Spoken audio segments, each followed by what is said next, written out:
guys, welcome back. It's Coach Bob here, CrossFit Glen Burnie, and I would love to share with you some tips that may make your bench press or your pressing movements better. So let's take a look at Coach Elvis is going to demo a few reps for us, and we're going to switch on over there right now.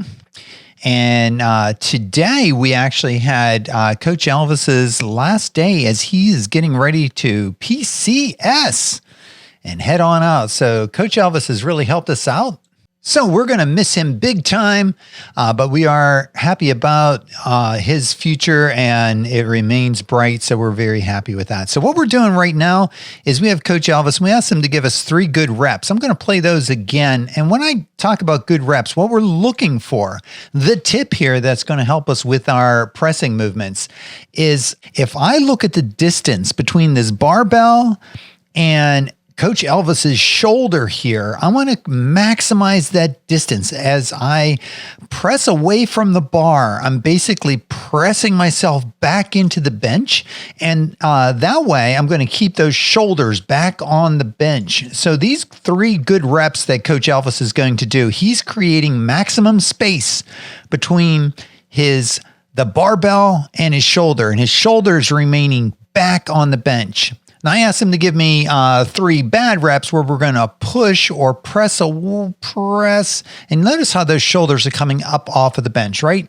So we might think of that as like, I'm pressing away, I'm max press, I'm really pushing away, but that's not what we're looking for, right? We're really looking for those shoulders to stay back on the bench, and the sensation or the feeling or the thing that we could be thinking about is pressing away on that barbell, and we're pressing our back into the bench and creating space between that barbell and the bench. Great.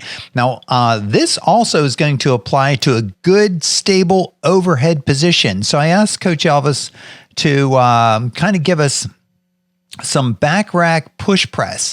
And again, think of what we're talking about here. We're talking about creating distance between the barbell and the shoulder, right? So if the shoulder comes up, it's getting closer to the barbell. So he's going to be pushing his shoulders down as he's pressing up into the barbell. And that's our big tip for you for today.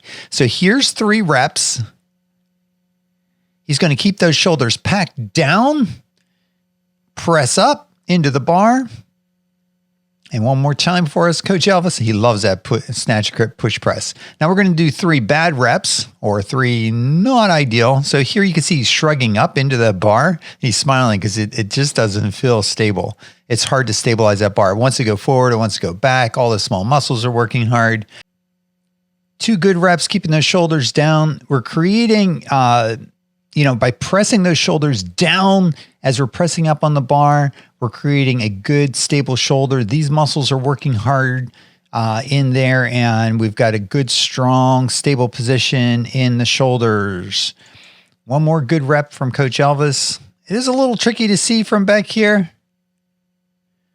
Now, when we press up into the bar and raise those shoulders, it's a little hard to see it here, but the shoulder is out of place and it's up here. And so that's great for, mobility, but it's not great for stability.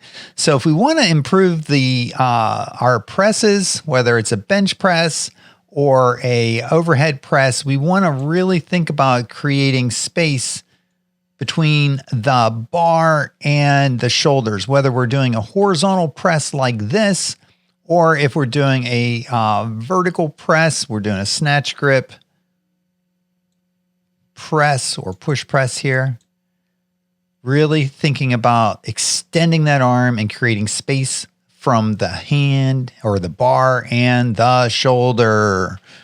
So guys, that's my top tip for us today. Hopefully this has been a little bit helpful. And if this is something that you may have struggled with in the past, try this cue. Think about creating that space between the barbell and the shoulder and see what happens with your bench press and your overhead presses. And I would love to hear how this tip works for you. Take care, guys. Have a great day and peace.